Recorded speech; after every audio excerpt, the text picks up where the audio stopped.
Hi, everyone. Very nice to see you today. I'm really happy you're all here. So we're going to be starting today. On the first day of the fair, I am very, very pleased and honored to spend the next hour in your company and that of these five gentlemen. I'm Clio Godrèche. I'm part of the FHH. I'm a senior manager for the FHH, and I will be your host for the next hour. So let's dive into the subject and Gen Z. Hi. There's a 2024 report from a Bain & Company that found that Gen Z consumers, those born between 1997 and 2012, they are the first generation of what we call digital native. They will account for nearly a third of luxury purchases by 2030, while millennials about 50%. And also a McKinsey report from also 2024 found that 72% of Generation Z prefer to spend money on brands that are authentic in their communication, and 83% of Gen Z which prefer brands that align with their values. These 2 points we're going to kind of verify with these gentlemen, and we'll see how we move forward. I think this is the main point of the consumer shift.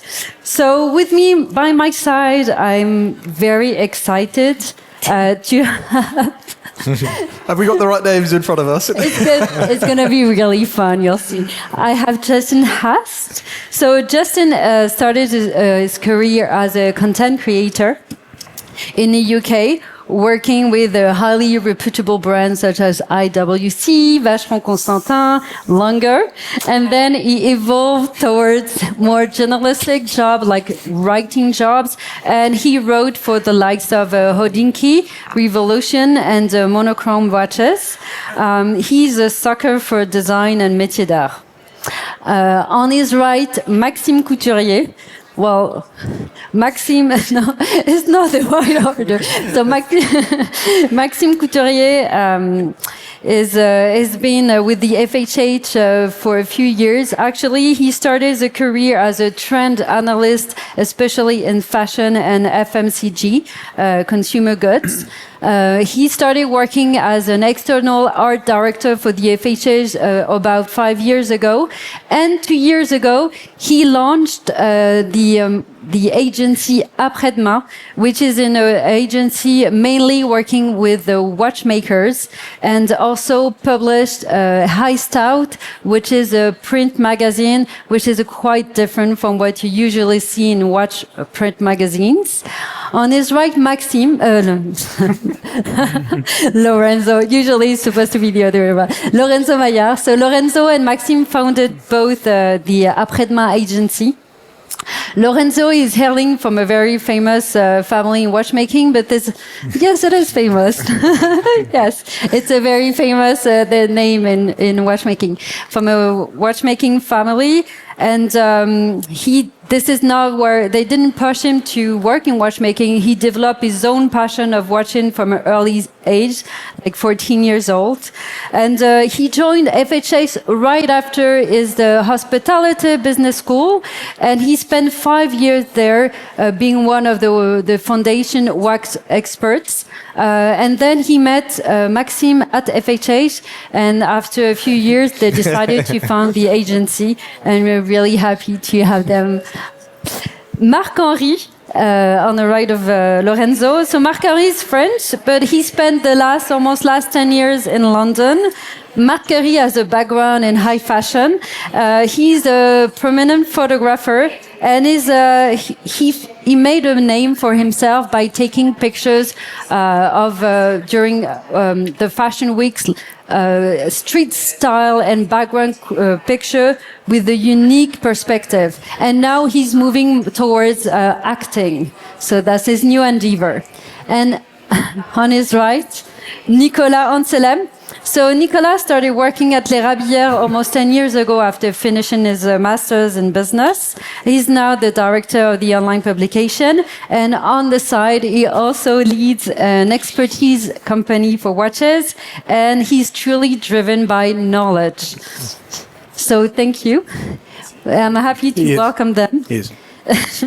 He is. So we'll dive right in. I was telling you there was a kind of shift in consumer behavior. And I would like to know, from their perspective, what do they like in watches? What do they find interesting and what attracts them? So Justin, can you Don't tell do that us to more? me. Don't come to me first, please. Can you repeat the question? Okay, so they made a point of trying to play with me during the panel, but he knew already. I sent him. He knew he was going to be first. So, yes, Justin. Guys, look, thanks for having me. This is the first time I've been to the fair, and it's really exciting. Really exciting. Big Yeah. anniversary year, and a lot of my colleagues and friends here that I've got to know over the years. So it's a real treat to be on the stage with you guys. What is it about watchmaking? It's unlike anything else. It's unlike any other industry in the world. It's got real magic at its core, and the storytelling aspect is magical for us on the media side because it's just an endless opportunity to be more creative, I think. And I'm extremely excited about the next generation coming through because they are very much connected to the idea of having less but better in everything that they engage with in their lives. So, yeah, that's fundamentally why I love watches, I'd say. I like many, my story goes back to inheriting a watch from my grandfather, which was very important, who I never knew, but I had his watch as a memory of him. So it's unlike anything else. It's unlike anything else. So, but you're very design and techniques oriented person when it comes to liking a watch. This is what you see prominently when you're attracted to a watch. Is this that's what you were telling me last time? I think How do you come to that? Yeah, anyone who's had the opportunity to see watchmakers in action, meeting enamelists, meeting finishers of movements, recognize just the magic that they produce. And it's hard not to fall in love with that once you see it. And so for me, watches at scale are not particularly interesting, but watches when it really is heart and soul being poured into something, that's really interesting, especially for something that we don't need in our lives. We desperately don't need watches in our lives. And to see someone really spend their life committed to making it beautiful, that's where it's at for me. Yes, and I think Nicolas as well. You were telling me earlier that this is what really attracts you, the technicity and the design, and most of all the technicity, and that's why you specialize in knowledge, and you're also giving classes at our school in Paris. Yes, I'm giving classes in Paris, and you see that people, they don't know how a watch is designed, how a watch works. So going back to the past, like the 17th century, the 16th century, the very beginning of watches, is very important for me to understand the techniques because I love designs, but I love the techniques, I love the complications, the complicated movements, and sometimes things that you are not able to see at the very beginning. So yes, for me, techniques is the most important to elevate people's art in watchmaking, I would say. So when you look at a watch, you go straight to the techniques, and do you go back to the history? Is this something you want, or first you look at the design and then the technicity?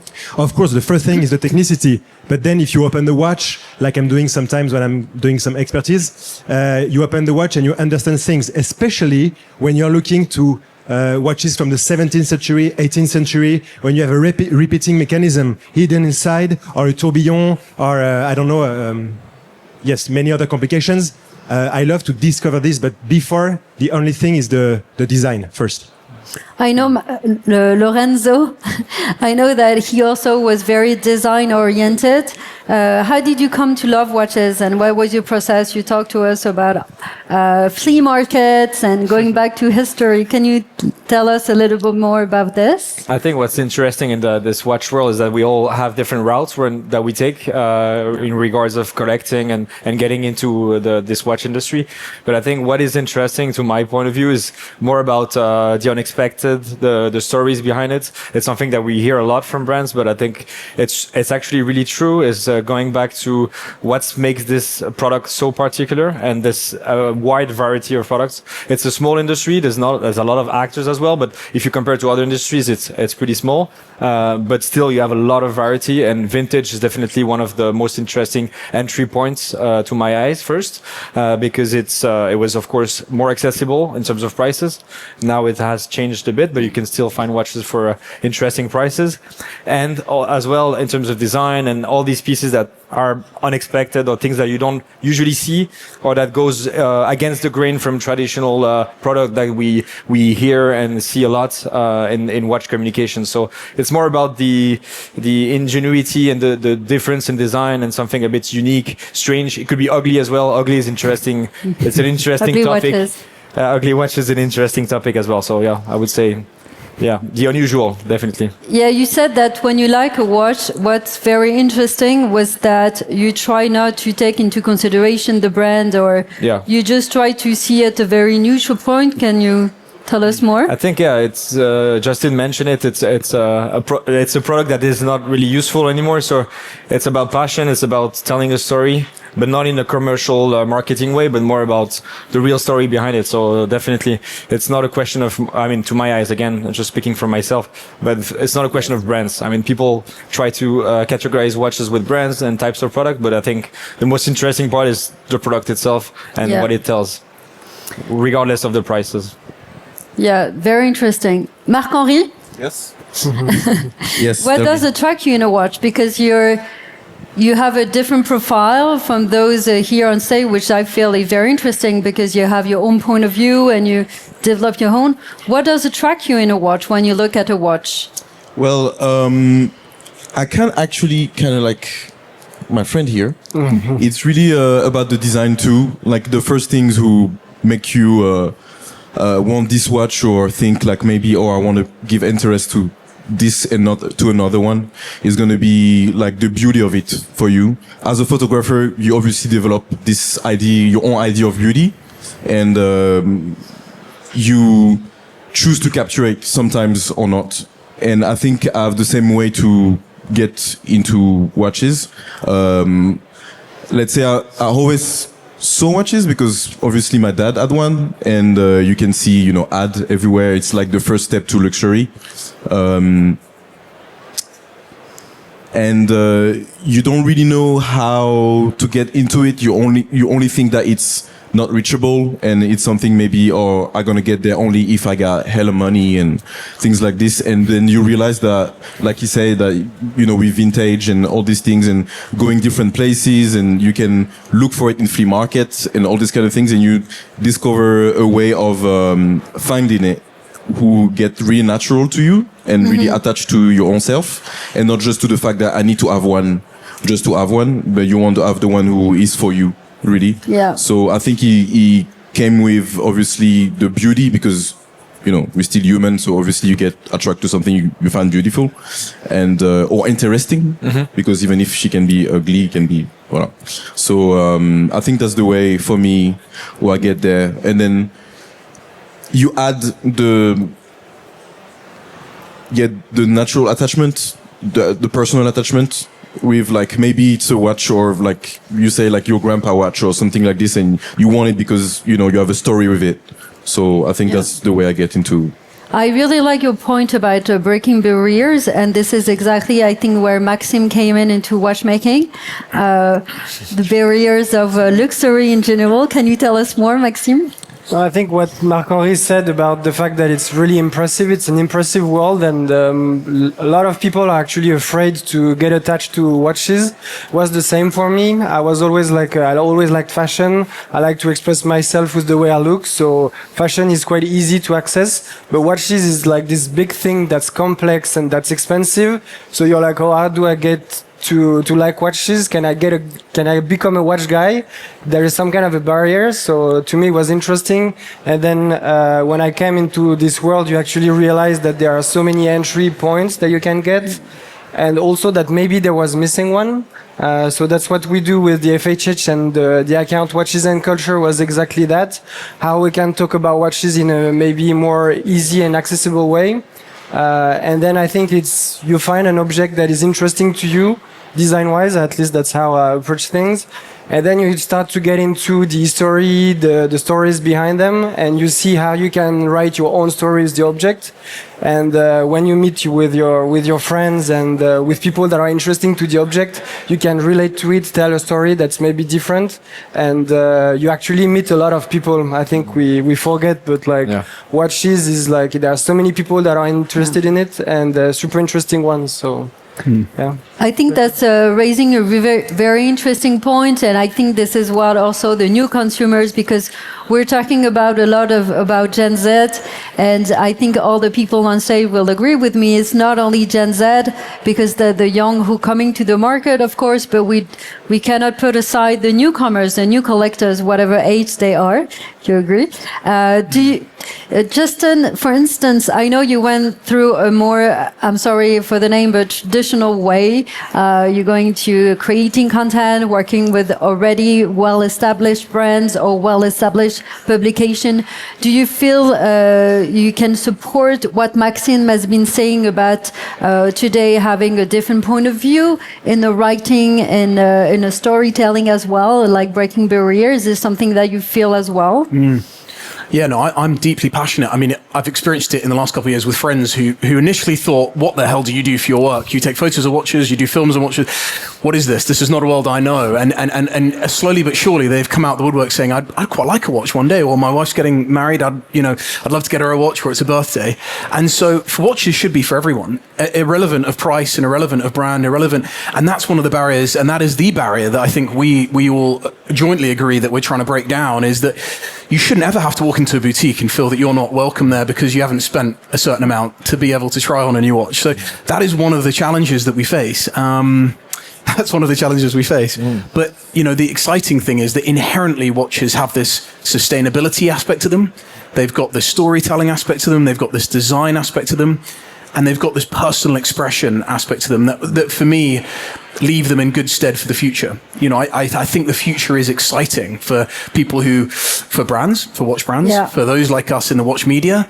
But of course, it needs to be more. It needs to be more welcoming. It shouldn't be a place that talks about price. I can think of a brand immediately that send an email quite frequently about a new product, and they lead in the subject title with the price. This is a million plus. And it's like, what are we talking about, guys? Let's talk about something that's actually important here. That's not important. that's irrelevant, and it's alienating others. So, watches should be for everyone. That's my sense. Yeah, that's great. And talking about brands and what they're doing, and then maybe talking about the reverse, what consumers today are expecting of brands. Do you have any, not advice, but do you feel like brands should do something different? Anyone? Marc-Henri, for instance? Should change? Let's say, obviously, brands use a lot social media. So it is like something you can't avoid right now when you speak of marketing or commercial things. And obviously, COVID kind of did his job to push the brand to put everything on it, to make everything quicker, and kind of fill the gap of what COVID did. But now we can see that it's kind of, maybe we should slow down a little bit and go deeper in what we want to give to people. It's a little bit what the guys do with this idea of if you bring the actual culture of it and not just the product and, like you say, in putting a mail like, oh, and this is the price, and actually create a real link and create something personal for the next customer, it's way more smart, I think, and where it's this whole idea, or even if you can't have it now, you can still be part of it. So you can understand what it is, you can come, you can touch it, you can dream of it really and put it as a goal, like a real goal, and not just like, I want it just because it's a things of, to show that I succeed in life, but is more, I want it because I understand it and because I have a relation with it. So when I'm gonna have the money for it, I'm gonna go for this. I think it's way more smart and way more like even healthy for everyone, actually. So I like what you said because I understand it. You understand the technique you have this way. I know that Nicolas told me that he wants to bring knowledge to his clients and to his readers because he wants them to make the right choice. I know this is what you're doing right now. And also, Nicolas has been touring France for some retailers. What do you feel like it's missing from the brand's point of view, brand side? will. I think nowadays when you want to buy something, it can be like a piece of clothes, it can be a car, it can be a watch. You want to be friend with the guy or the girl, like selling it to you. And that's the new way of consuming. You don't like the cold impression of a watch boutique. In Paris, when we are young, we are like used to go to this boutique, but it was very cold. You are not buying anything. You are just there to see the product and to have some more information, of course. But nowadays we've seen like new actors coming, like small merchants developing. We know a few friends selling vintage watches. And you want to be friends with these people because they are nice to you, they are authentic to you. They don't want to screw you up. They just want to bring the nice product to you, explaining things. And if you don't buy this watch in particular, maybe you will buy another one. But it's like it's friendly and it's very easy to do. It's natural. And I think these newcomers have set the example for all the big boutiques all over the world. And I think they are just going to change these boutiques in the future and be like more attractive to customers, like be more small boutiques rather than big mall, etc. I think so. And Maxime, you told me that you can also expand on it, that it's better nowadays for brands to attract the 5% that are really into watches than the 95 that are, you know, the more mainstream, looking for more quality over quantity. Can you develop a little bit more? Yeah, I think so. Brands should have like a clear focus or at least a clear story, and they should try to push in a way that's like meaningful to their DNA, their story, and trying to push in what's contemporary. I mean, marketing is a super great tool, but sometimes we just try to do the perfect products for so many people, and like then it doesn't touch anyone. I think especially watches, that's like a super emotional object, so you need to feel something when you see it. So I think you should like discuss 95% of people and have like 5% that are really diehard fan of what you do. And actually, once you have that storytelling, then people will start to come to your brand, the 5% that are left, let's say. And then you create something with those 5 people and you create a community around it. It's so much more meaningful. And to Marc-Henri's point, I think it's where you can then gather those people and show them the watches, because the watches, like pictures, they're amazing. Most of the time, they're perfect, but you need to see a watch. So I think it's like trying to attract them. They should meet them, and then they should see together the product and emulate from it.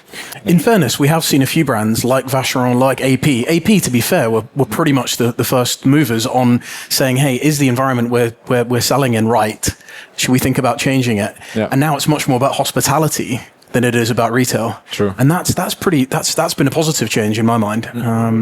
Just as a shift that No, it's good. Recognize. Yes, Marc-Henri? Because like we obviously focusing on Gen Z things, blah blah. It's really a thing who gets really big with this generation is this feeling of being the center of the attention of the thing. So it's not just they don't want to be numbers. They want to feel like this project is for me. You doing it for me. I want to be part of something that is really addressed to me, not just to my money. Yeah. So it's way more smart to have this sense of community. For example, during the Olympic Games, we can say brand, right? Yeah, we can say the brand, right? Yeah, for sure. Omega did like a big things during Olympic Games with big community, and all the time people could come at the house and just chill at the house, not even watch, but just be here, eat everything, and he bring like this sense of community, and he put in your mind this idea of I'm part of something with them. So when I'm gonna think of this, I'm gonna go with the one I feel more close to.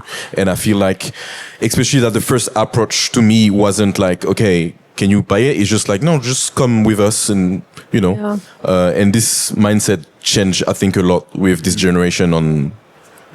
Yeah, I see, Lorenzo, that you approved of Marc-Henri. Yeah. And there's something very interesting that you said about authenticity, and can you develop a little bit more? And also, it was authenticity mostly, Yeah. and what brands really need to focus on for the. It's a bit paradoxical because it's a word that you can see all across watch brands marketing campaigns. Yeah. Authenticity is key in all brands, but at the end of the day, we kind of lost the meaning of authenticity, and that's probably relating back to the history of luxury watches as well.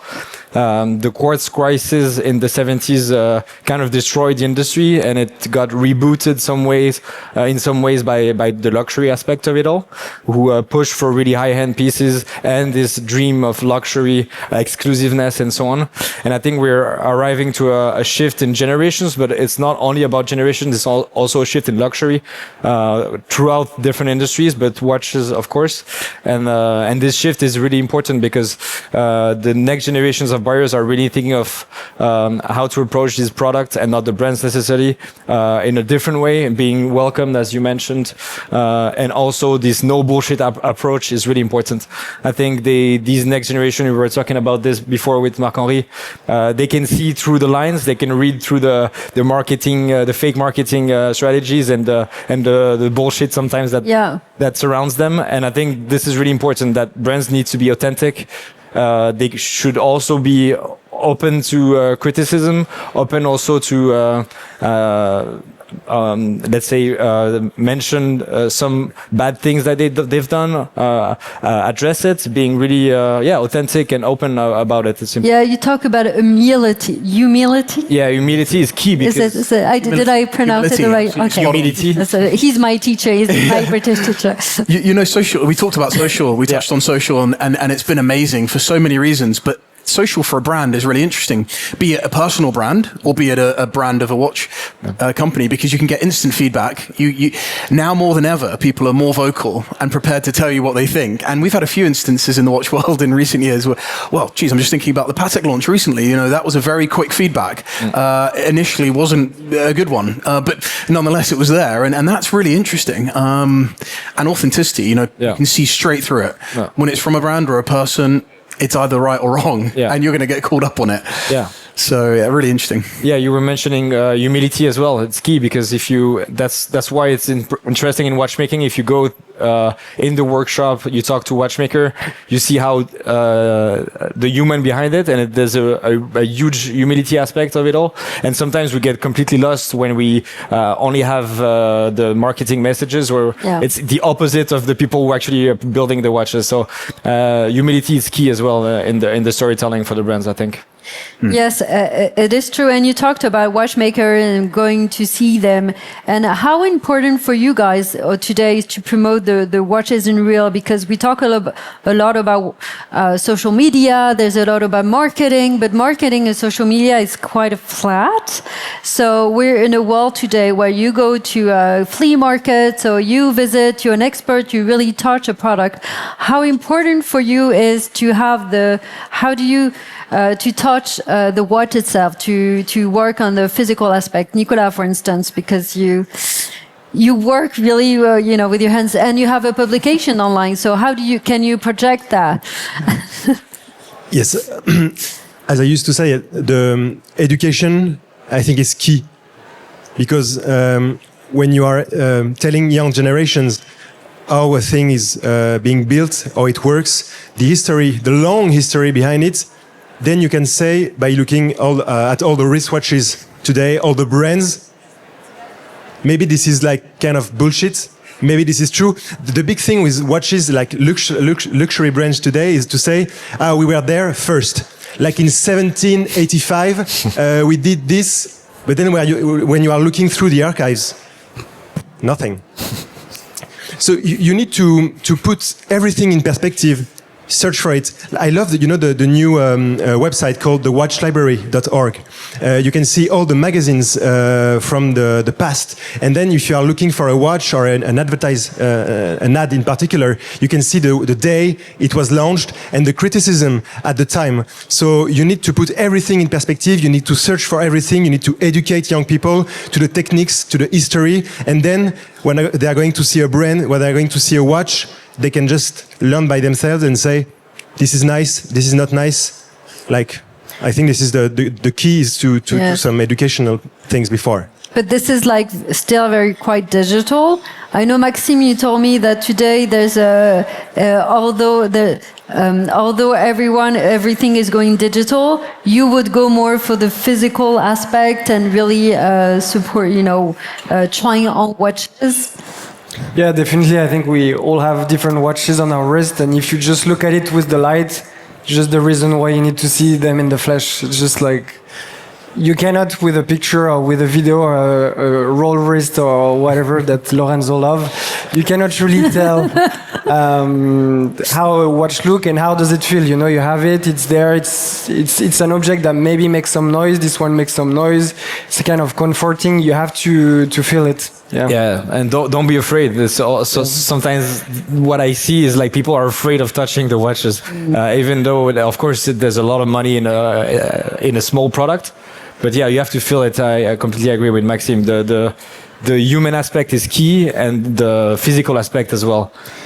Yeah, and I know Justin was really keen on the wearability aspect. And also, it's very important point, the wearability of the watch, and that's what also maybe you can confront them because you have a different point of view when it comes to vintage watches. But wearability is important. Yeah, I think in some ways it goes to Rolex's success over the generations because their product is so damn wearable. They're so easy to wear. I'm a huge believer in getting hands-on with watches. You've got to get hands-on with them because you don't really, and I would even extend it further to say, if you're able to buy them, it's great to wear and to own for a period of time because you only really understand a watch when you own it, you live with it, you wear it, you travel with it. People tell you, your wife, your husband tells you it's ugly, or whatever it might be. That's when you start to build a picture of it. This watch, this very strange watch on the wrist over here, I'd never tried on before until today. But then once you put it on, you get to have a picture of how it wears. This Lange 1, this case wears so beautifully, but you wouldn't know that through the photos. Recently, I've had a watch in titanium, bracelet and case from Laurent Ferrier, Sport Auto. And that's a watch that on paper is quite big, 41 millimeters. Some people might look at that and say, that's too big for me. But actually, when you wear that thing, I've not taken it off. I've not taken it off for months. And yeah, you got to wear the watch. You got to wear it. You got to try it. Yeah, I wanted to say the name of a very famous watchmaker, which is just released a very big watch. And apparently people, when they wore it, it wasn't that big. But let's move on. We can talk about the Cubitus if you want. Yes. I've not tried it on, so I feel like I can't comment necessarily, but it's all about proportions, isn't it? It's like design. It's about proportions. And it's the same as clothing. It may well look great on some people. It may well look great on some people. The pushback for me, at least, was that it was maybe a bit lazy. Less about the design of how it wears, but it may have been lazy in the fact that we were waiting so long for something fresh, and we didn't get something entirely fresh. But that's a subject for another time, maybe. Yes, I think so. I was just trying to be funny. Marc-Marie, you talked about beauty of what I like because you have a very strong aesthetics. You speak a lot about beauty, and we've spoken a lot about history and archives. Are these two things antinomic? Because you consider watches as jewels, as you was telling me, is it antinomic with the history of the background or the techniques? Well, I guess. Yeah. Yeah. But it's just that I feel like sometimes it's kind of hypocrite to be like, oh yeah, this watch is really because, the story of it and all the things and, she's been built this way. And sometimes you just find it beautiful. And you, like you say, you try it, you're like, damn. and you just wear it. And I think obviously it is more than that. It's like people, like, it's more than just like, oh, she's beautiful or he's beautiful. There's more than that, but the things are going to make you look at it and maybe want it, it's this. So I don't really like the idea of always trying to be like deep. I think it's kind of make it kind of it's just sometimes it is obviously like I mean the way I learned about watches before meeting them, that was just literally the way it look, and then I met them, and then they show me more than what it was. In some watch, I get more about, want to know why she look like this, why she make this noise, or why do I need to touch it for it to work, and all these kind of things. And literally this watch, I get attached to it because she's manual and I got to do it, and I find it fun to be like, just doing it all the time and make some noise. I find it funny, and then I get attached to it. Yeah. And some other watch I have is just because they're beautiful. So I don't really like to always try to be like, sorry. The story of it and the movement and all these kind of things and all the, like this guy. But I understand too, like for some people, that's what turned it on. So yeah, it's just, different people, different vibe. So, what's your unique point of view? Like, we'll keep on with you. I'll keep you a little bit more. What's your unique point of view? What do you think you're bringing today to the new collectors, speaking to the new generation of collectors, to be really broad? What is your point of view? What are you bringing? How do you feel you reflect, these new consumers? What do you want, or what do you want to portray? And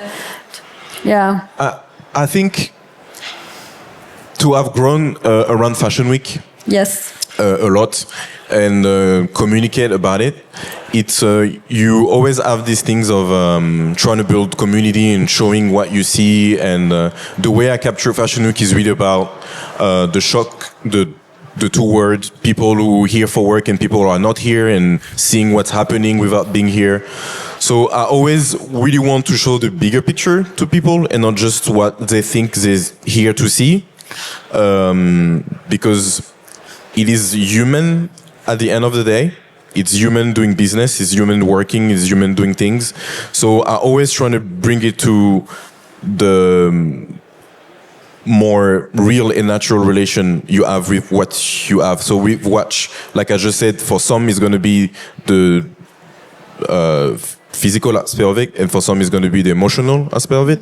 And I just want to bring people to feel like it's just do what is real for you, because the truth is your truth, and it's not always what I'm gonna say or he gonna say. You need to figure it out what is yours, and I think it's really important for people to feel good in something, because we not always have the same road, we're not always going to the same things, and I think that's the way I try to communicate about everything I'm doing most of the time. So realness and authenticity, and what's for you? Do you relate to that? What's your unique point of view, Maxime?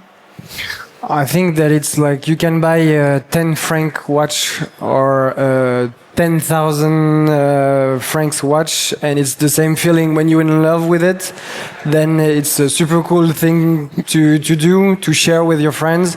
So I think I'll just say, buy the watch that you like, and the price doesn't really matter. Yeah. Like we all had like numeric and analog watches when we were young, and we were just in love with them. G-Shock is a brand as well that we all had and that were a part of our life, and I like them as much as I do my Rolex that I have on my wrist. So it's like just buy the one that you like, and and that's it. No, but you have a bigger point of view that you're trying to express with Lorenzo through your magazine. The new point of view of you've been quite successful. I would love for you guys to speak a little bit, either one of you or two together, about what you're doing, and because you've been quite successful in for the past 2 years. And I think you're really bringing something different, and I would love for you guys to speak a little bit more about this. Yeah, we could talk about the magazine, but I think it's not necessarily the point here, but it's more about what we were all mentioning today is breaking barriers. It's important, not follow one path. You have to follow yours. That's also what you were mentioning. It's key. Let's not take ourselves too seriously. At the end of the day, the product is not necessarily useful, so it's an emotional product, and you need to relate to it in your own way, and just discover, make mistakes, and that's important, and that's what we want to show as well with our magazine. Is is there's so many different ways to tackle this industry, and we can have fun. It's important. Fun is important as well, because sometimes we're so serious in this watch world, but we don't know necessarily why. I mean, there's a lot of money in this industry, but at the end of the day, it's just a product. So let's have fun. Let's challenge the norms. Let's not take ourselves too seriously, I would say. Maxime, anything to add? Let's have fun. I think, definitely. I mean, because No, but I think it's key. I think it is key. but also luxury. Some people see luxury as something that has to be super serious and that has to involve like some kind of like leather, a cigar, super expensive champagne.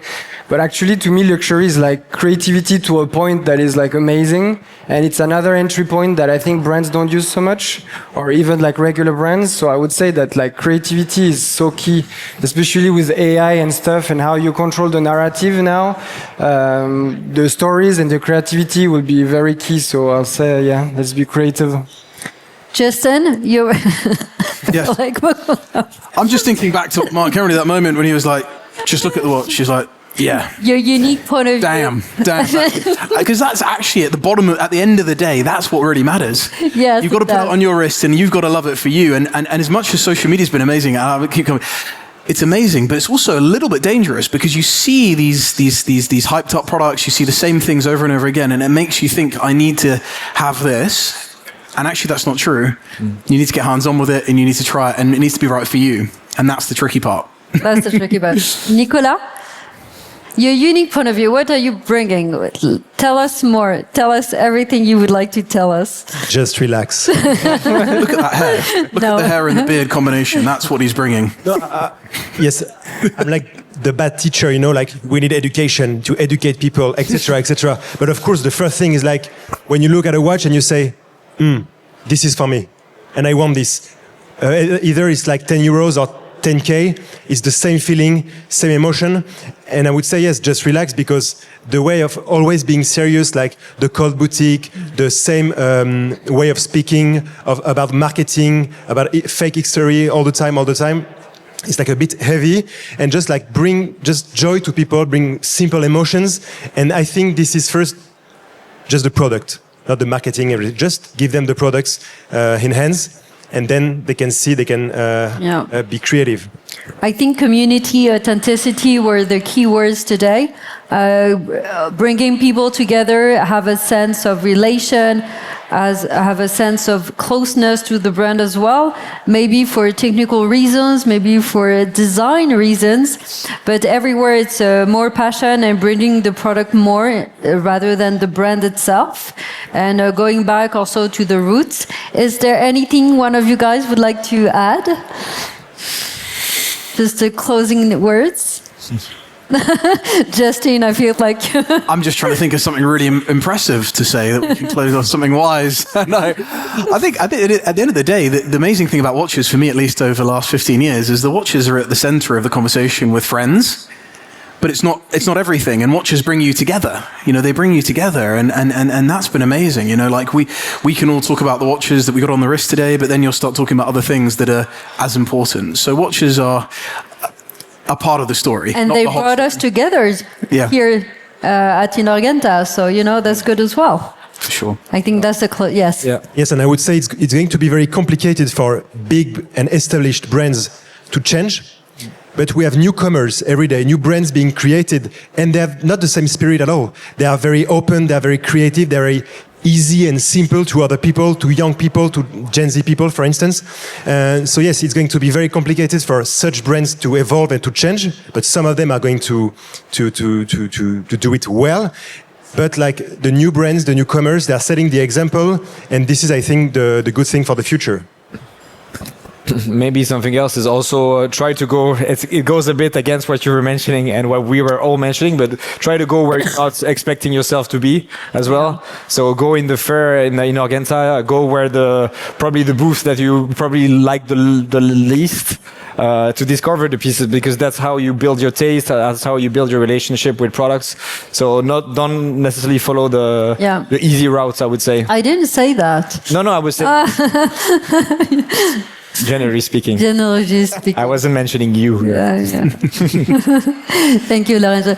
Thank you so much. Do you have any questions for these guys? Is there any questions? Yes, please.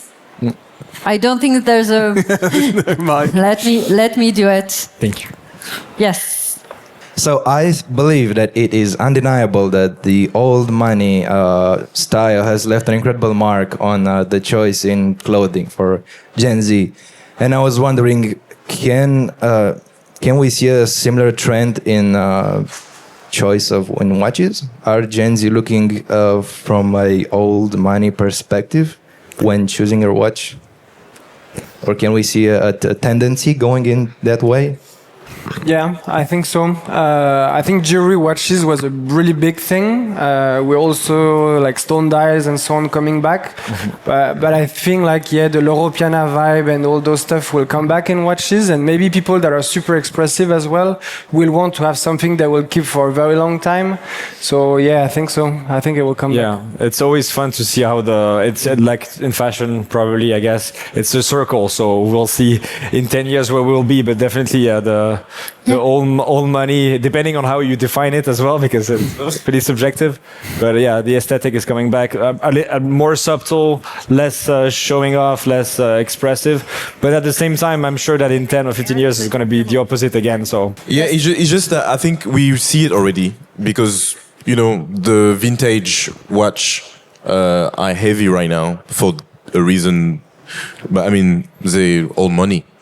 I think this whole thing, and what's funny with it is like the more actually accessible, there's the one it's more easy to see because you go at flea market and all these kind of things, and you talk with the person who have it, and he obviously give all his knowledge about it and when he have it. So I think definitely. Can I just touch on the case material evolution? Because I'm a huge fan of yellow gold, which I find is sort of old money. And we lost yellow gold in the world of watches for a long time. It was all rose. And I feel I'm excited to see yellow gold come back, which I think it will continue to do in the next few years. Yeah. That's my touch on the old money. Hi. My question is maybe a bit aggressive, but I would like you to be strong enough to answer it. Very. He's ready. Okay. What type of watch is going to disappear, and which one is going to stay, and which one is going to be born?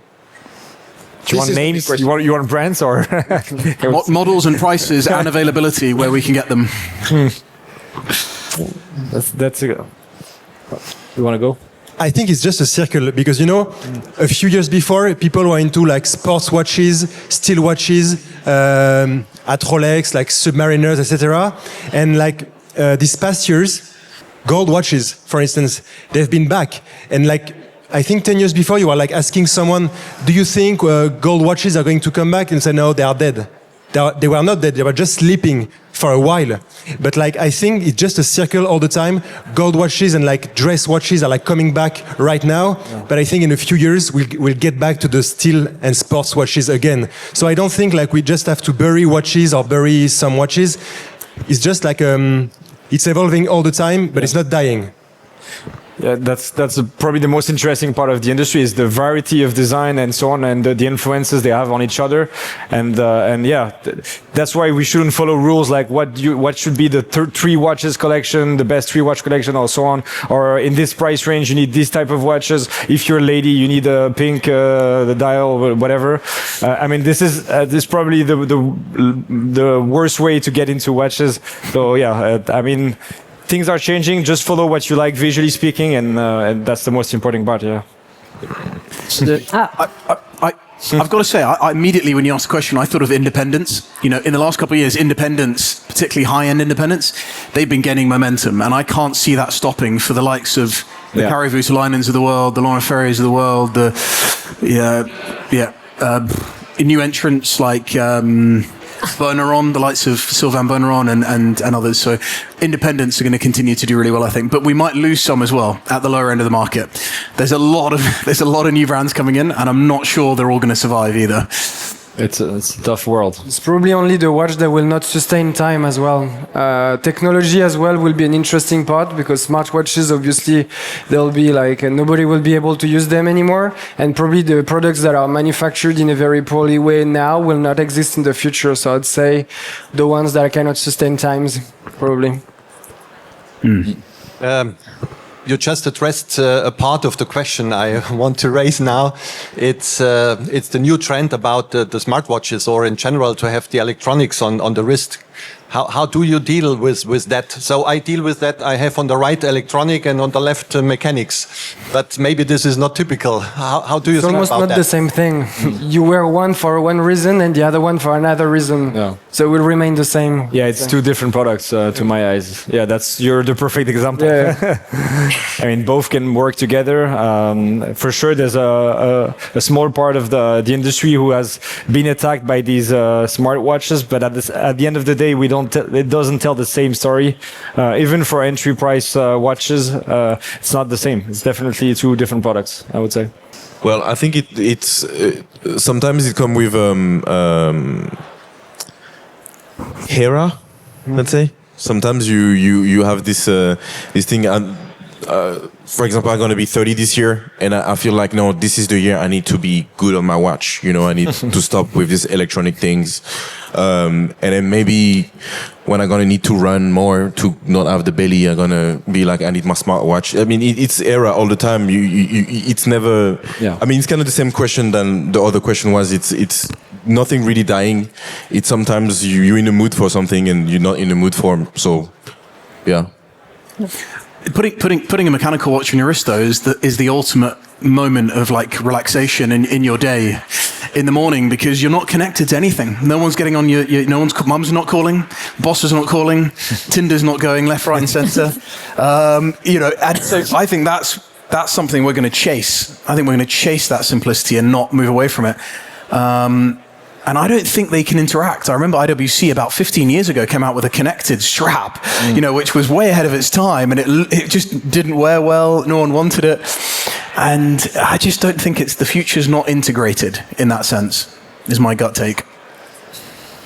And I would add that it's not like a smartwatch is not a watch. It's a connected object, but it would never replace the watch. And we've seen like a few years before when there were like so many new smartwatches on the market, all brands and people were like, maybe it can endanger the mechanical watch and the mechanical watches in general, but it was not the case.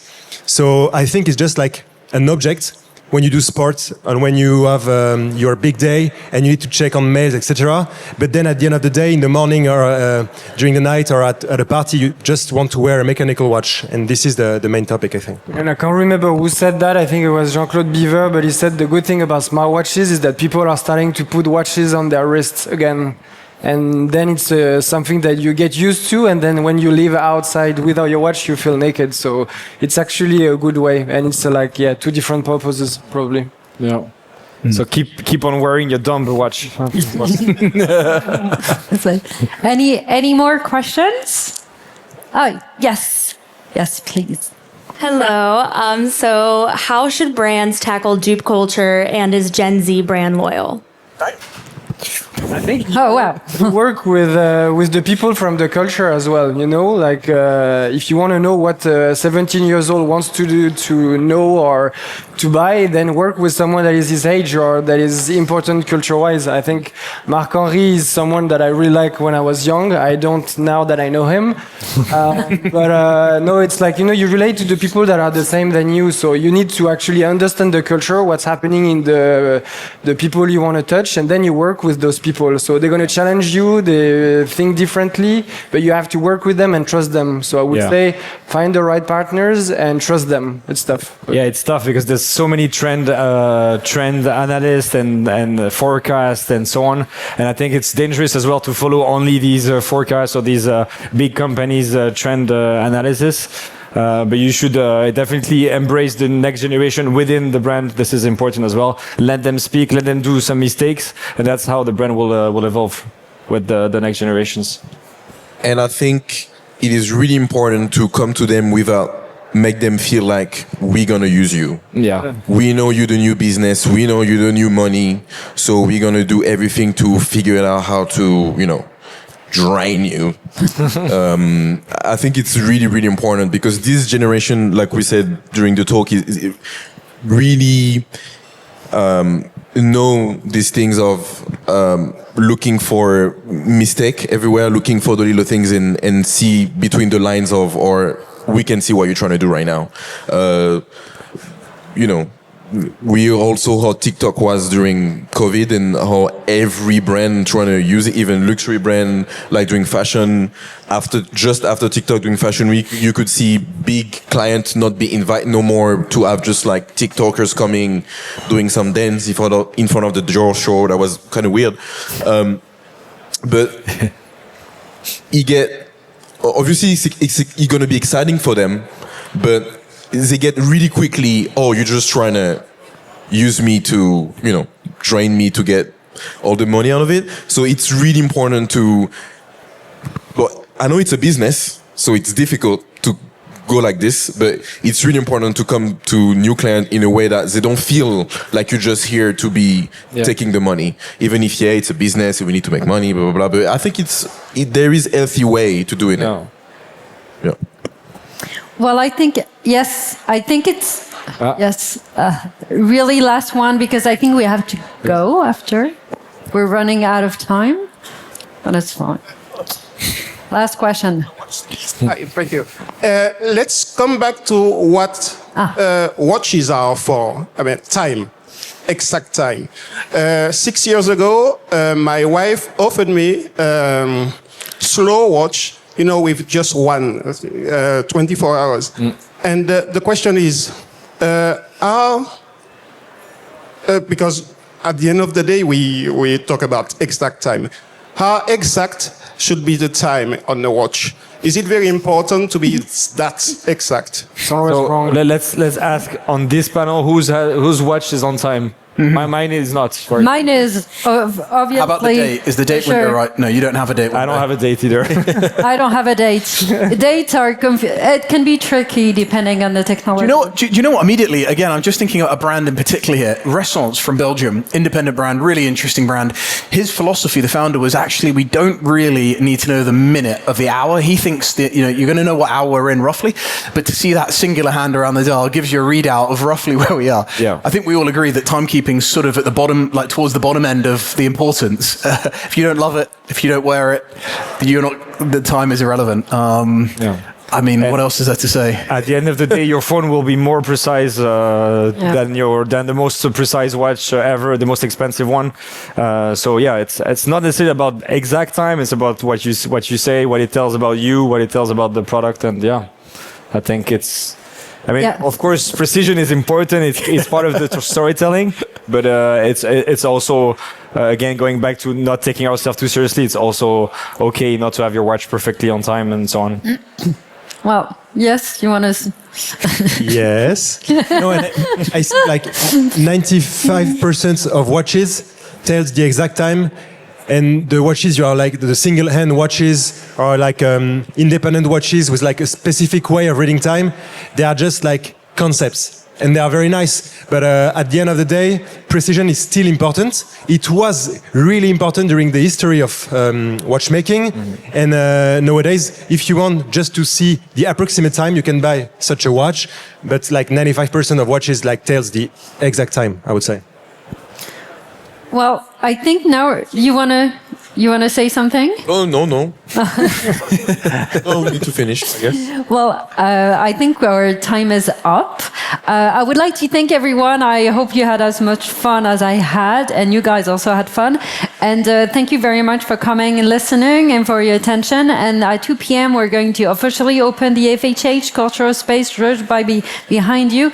It's really worth it. There's an exhibition on watch artisans and also a few panels about watchmaking knowledge. So it's really worth coming to our booth. And thank you very much. And thank you guys so much Thank you for your time. It was amazing. Thank you. Thank you. Thank you.